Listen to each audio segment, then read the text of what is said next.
Someone asked me on my YouTube channel, could I explain how I got over my anxieties and fears and insecurities with talking to women and building relationships with women. So I thought that was a really good question. I don't think anyone's asked me that question throughout all the years I've been making YouTube videos and teaching people and helping people to build more confidence in all aspects of their life. So I thought I've got an even better idea. I promise I'll answer your question as best as I can, but I want to take you back to the beginning of where I first started with my limiting beliefs and my insecurities and my fears, not just with women, but in every area of life. And the reason why I've got to explain all of it, because to explain the perspective that I changed with my self-esteem and relationships with women, I really need to take you back to the beginning of how it started and how I got to that point of success. And I believe hopefully that will explain how you can do the same. And I really don't just want to focus on this video just on how I became confident with women, because that would be leaving out so much. And my message has evolved from when I first started, as you know, which is really about helping people to build confidence in any area of their life, not being specific, not limiting it down just to relationships with women, or women who watch my videos limiting down their relationships of getting more confidence with men, because my story was really one of someone who really struggled with self-esteem and self-belief and anxiety because of traumatic negative things that happened to me in my childhood and things that people said to me. So this is really not just explaining my journey with all of this stuff, but many of the people that I've helped, and some people that I haven't helped but I've known, really sharing different experiences and giving you the perspective. So let's go back to the beginning. As far back as I can remember, when I was younger, I was pretty confident, really young, and I really liked people. I was very loving and charming and outgoing, and I was quite daring and quite brave. But after I went to school, and the school I went to was a mixed school, was girls and guys, boys and girls, but it was a rough school, and I just wasn't prepared for the bullying, the abuse, and the amount of fear and stress that I and many of the other kids had to deal with on a daily basis. So originally I would say I wasn't broken. I was quite naturally confident. I wasn't the most confident person as a kid, but I had quite a good upbringing and stuff, and I got a hell of a lot of love from my mum and dad and family and stuff. So, the start was pretty positive, and I always love girls like any guys, and I had a good relationship with my mum and a good relationship with my aunties and my nan, so there wasn't a negative perspective on women or anything like that, or negative perspective on other guys making friendships. But there were several events, like I said, that took place, and the first place I remember was starting school with the gangs and the bullying, and that put a lot of fear into me. And initially I wasn't someone who really liked confrontation, and I didn't like getting into arguments with people, and I didn't like fighting and stuff like that. So I didn't realize I had that sensitivity. So when I started going through bullying and abuse, and people making fun of me, I started to lose confidence, and I started to doubt myself. And I actually believed, I did believe it. When people judged me and said horrible things about me, I'd get paranoid and I would believe them. So if someone said to me at school, "You're ugly," I'd believe it. Or if they said to me that you're a geek, or you look dumb, you look like a nerd, because I used to wear glasses when I was younger, I looked a little bit geeky. But all these horrible name calling, I'd believe it. And if a teacher said, you never pay attention, you don't concentrate properly, or you're not doing the exams right, I'd believe it. I'd take it personal.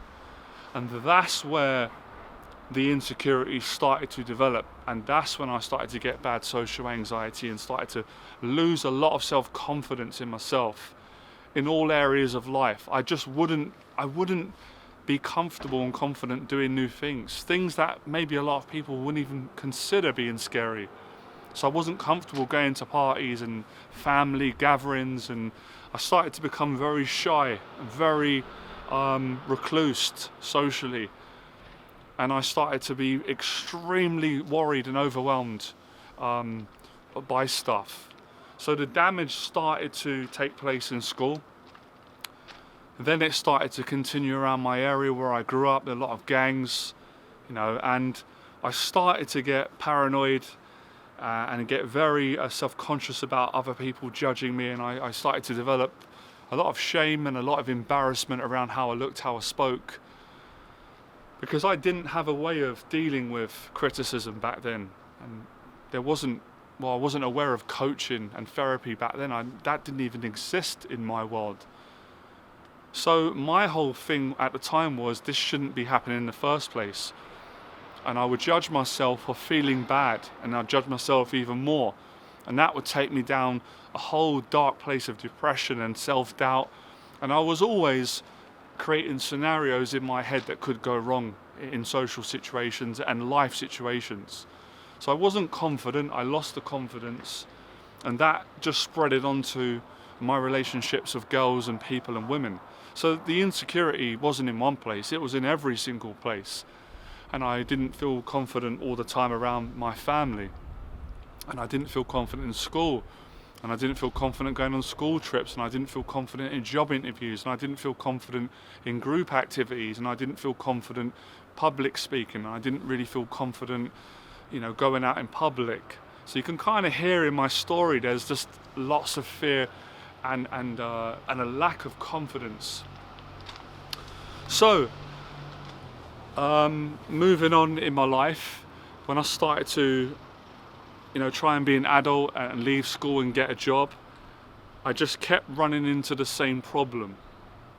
And the only way I could describe that problem was an overwhelming feeling of fear, a feeling that I won't be able to manage with this, and a feeling that I'm not good enough. I haven't got what it takes to be able to do this job, or to be able to manage the stress of going to a party or going on a first date, going out with a girl and going down the gym. It was really paralysing me in every area of my life. And then I would start to worry about my future. I'd get stuck in that hours of worrying and negative thinking.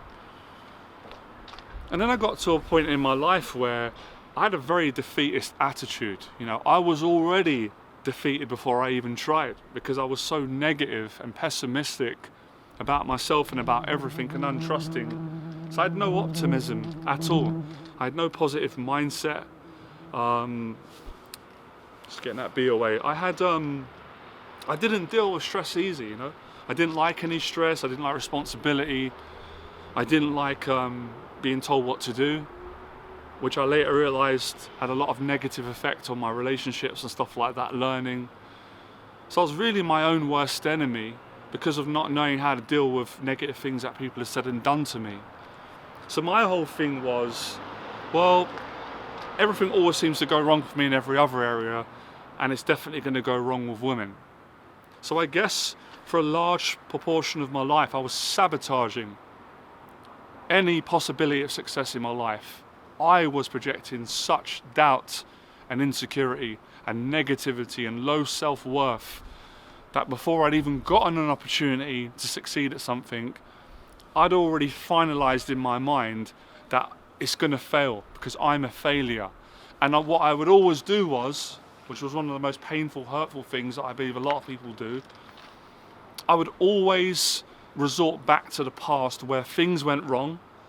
I would use that negative experience and reference, and I would predict that it's probably going to happen again. So if I wasn't able to carry out a public talk at school, if I go out with a girl on a first date, I'm not going to be able to control my nerves and have a conversation without falling apart of anxiety. She's going to see that and she's going to reject me and not like me or not love me. Another scenario would be, there's no point me applying for a job because they're not going to take someone like me on because I'm not confident enough. So I was in such a place of insecurity for many years, and every time I tried new things, either I didn't do them, I talked myself out of it because I was so frightened of any trauma or confrontation or rejection or any negative emotions, so I just didn't do it. So I stopped. There was a long period of my life where I didn't even speak to girls, and that's why I was single for so many years and didn't have a girlfriend.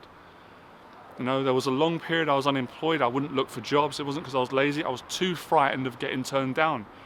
I was frightened to do a CV, and I was afraid to go into companies and speak to employers.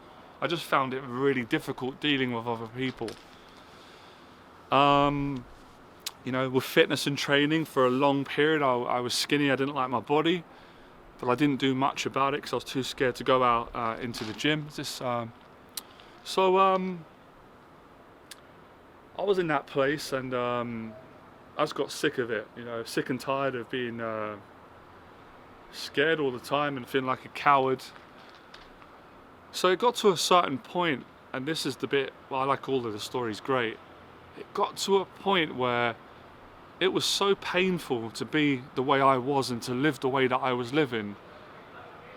I suppose there was a certain tiny bit of optimism, and the optimism was, anything's better than this. Now I'd rather go out and start facing things just to see if I get lucky. I might get the job. I might go to a party, some girl might like me. I might go to a family gathering, there might be a family friend that can introduce me to a girl. I might find a way of making an income. I might stumble upon some kind of exercise that will help me to build some muscle and stop being skinny. I just thought somehow, some way, please God, something new might happen, because my life felt like it was just the same thing every day, Groundhog Day, for a long, vast amount of my life. And I just thought maybe these demons will go away that have been plaguing me for so many years. I hate it. Not now, but back then I hated it. I hated the negative voices I kept getting and the horrible emotions. I hated that torment. It's horrible place to be at. Horrible and very frightening and lonely and embarrassing, and it's shameful and hurtful and humiliating. So I just thought I can't do this no more. I really can't. I've done enough crying. I've done enough complaining. I've done enough of getting angry. I've done enough of putting myself down. I've done enough of dwelling on the past, going back to past events, being upset with how I've allowed people to bully me, and I've done so much of that, and it's not fixing the problem. It's not changing the problem. My confidence is not changing. I don't have any confidence. But my depression's getting worse, and I've said before I started to think about suicide. I was never going to do it, but it wasn't the point. I was thinking about it, and that's not a good place to be at, right? Mentally and emotionally. So I got sick and tired of it. Really, I really did. So for me, not in any particularly chronological order, but I saw getting over this terrible insecurity with women. I just saw that as part and parcel of the larger problem that I've got, which is myself. It's not women. I finally came to the truth that it's not women that are a problem. It's me that's the problem. I have low confidence, and I project that, and it's the job opportunities. It's not really the jobs. It's me. And in fact, in most of the areas, all of it's me. Obviously, apart from getting bullied at school, there's certain things that weren't my fault. I couldn't change those things, but my response was down to me. I was keeping myself in a place of defeat because I wasn't taking action. I wasn't even trying, and I wasn't giving things a go. I had a defeatist attitude. So for the first part, I had to really be honest and recognize the problem lied with me, nobody else. And that was the same realization before I started going out and learning how to be more confident with women and speak to women and build relationships and get a girlfriend and so forth, and handle rejection and all of the challenges that everyone goes through in relationships. And that was the same, that was on the same merit as going out looking for jobs. So for me, I think my first breakthrough was I had to stop taking rejection and failure so personal.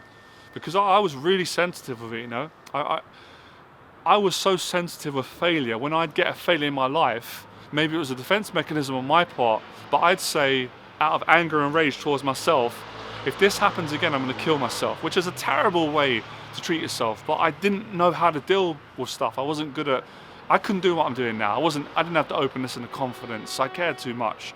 I was untrusting of everything.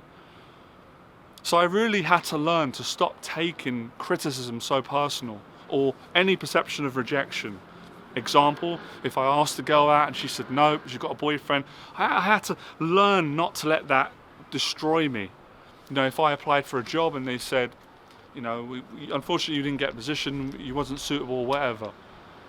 Or if I got embarrassed in a social situation and I got stuttered, I got nervous or whatever, I had to come away and not let that ruin my whole 6 months, which I did before. So I had to toughen up emotionally. I had to change my outlook on myself. I had to change the way that I dealt with situations, and that really started to slowly improve. The next one was, I really had to spend a lot of time training and putting in the time to practice. So to answer your question, I spent many hours, learning the basics of how to talk to people and how to talk to women.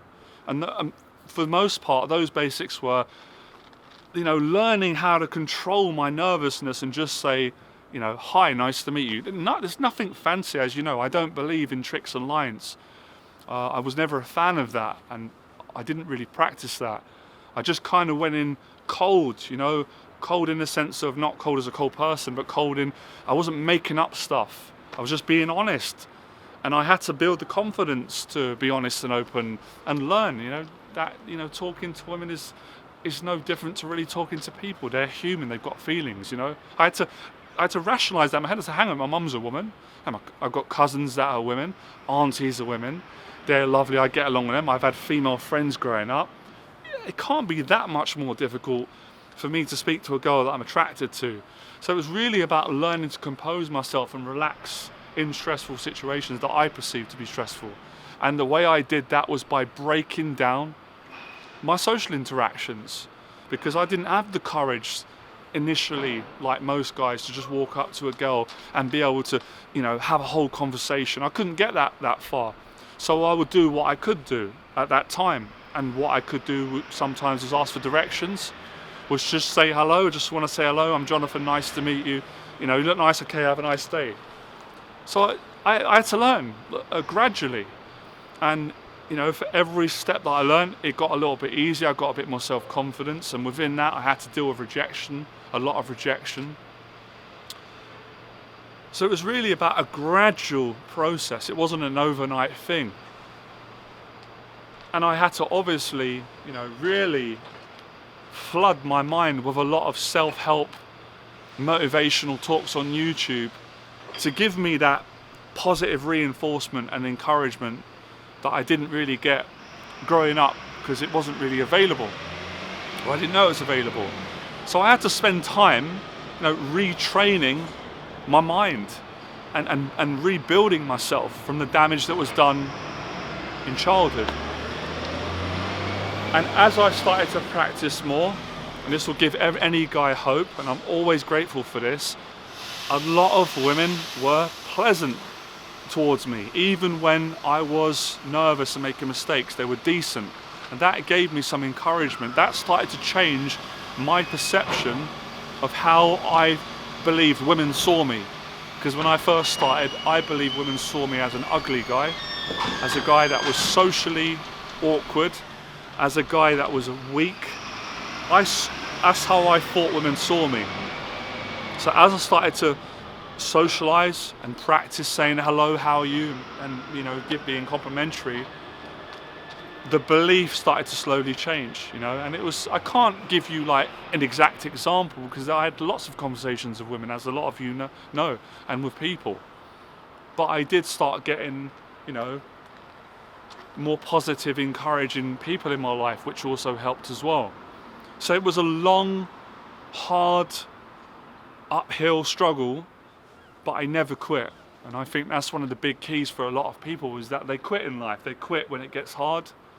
And the reason they quit is because it gets painful, and they resort back to their old thinking and their old experiences, and they allow their mind to talk them out of doing things, because they allow their minds to convince them that they're not good enough. And my mind tried to do that at so many stages it would say that and tell me horrible things. But after a while, I disproved my mind.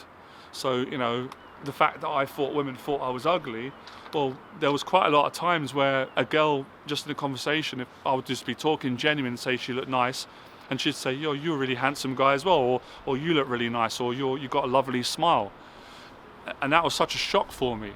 So, of course, you do need some positive experiences to override the negative ones, but they will always come. That's inevitable. That's just the law of averages, or the law of the universe. It's just the way things work. If you speak to enough people, there's going to be a vast amount that are going to like you, no matter how unconfident you are.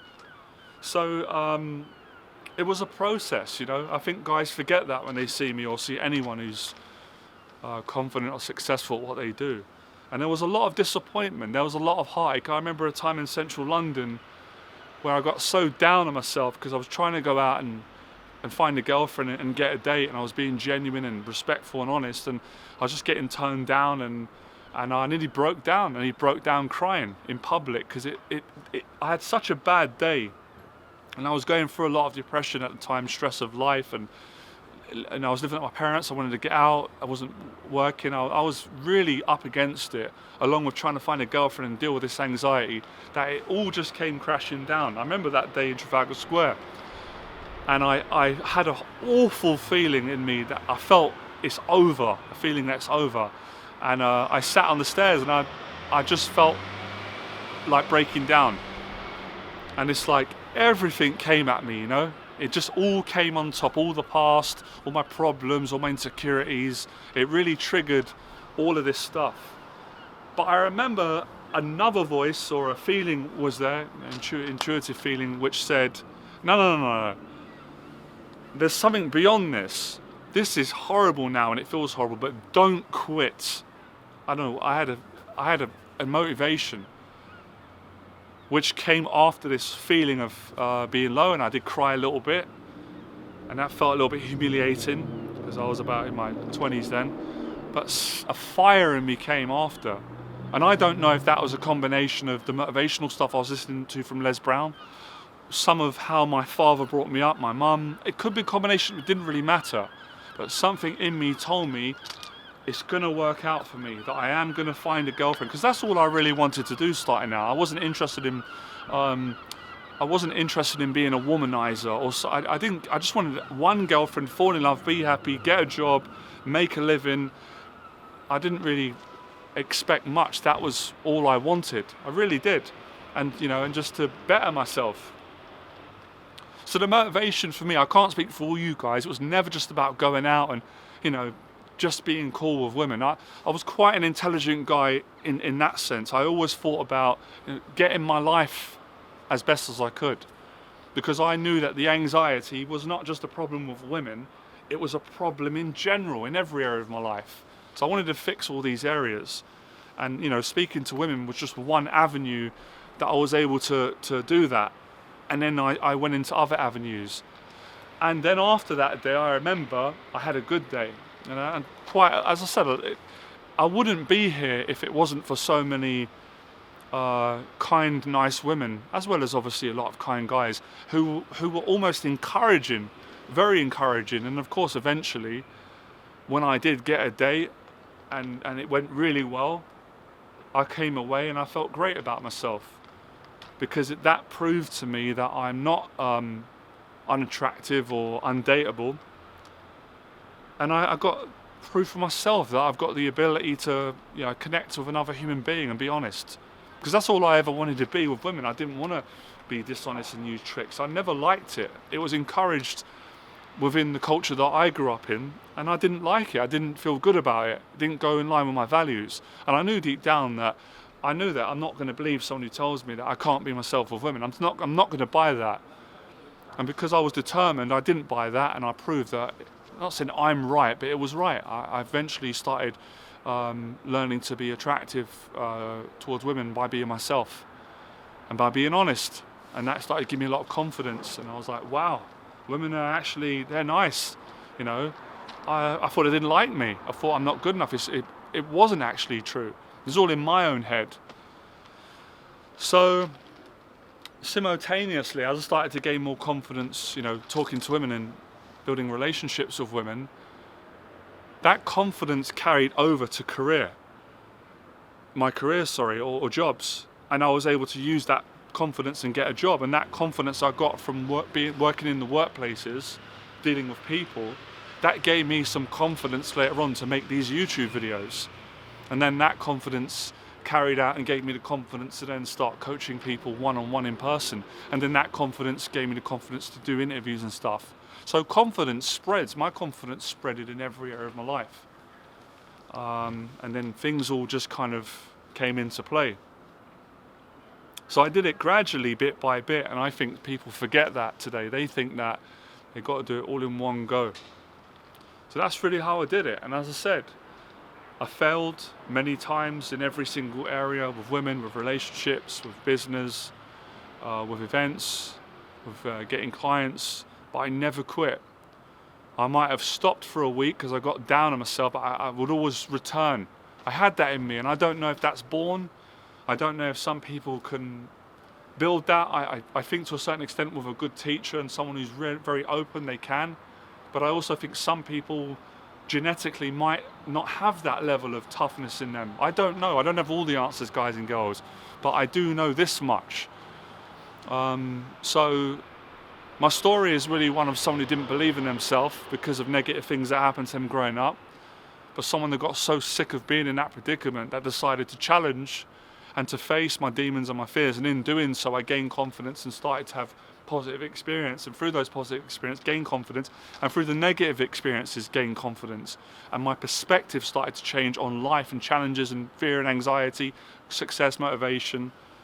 And eventually, I always say that because things never seem to come easy for me, and I'm probably glad they didn't. That's just how it was meant to be for me, right? I always eventually got the success in every area that I focused on and I didn't quit at. Areas where I wasn't that passionate about, obviously I didn't get success. I didn't put the time in. But areas where I wanted to succeed in, getting a girlfriend, I did. Getting good at public speaking, I did. Learning to make money and be successful in a business, I did. Teaching, I did. YouTube, I nailed it. I just didn't quit. I put so much hours in, and so I used all of that, and changed and trained and worked on my mind. So that's really it. That's what I did. It's not really fancy, but it's determination. And I'm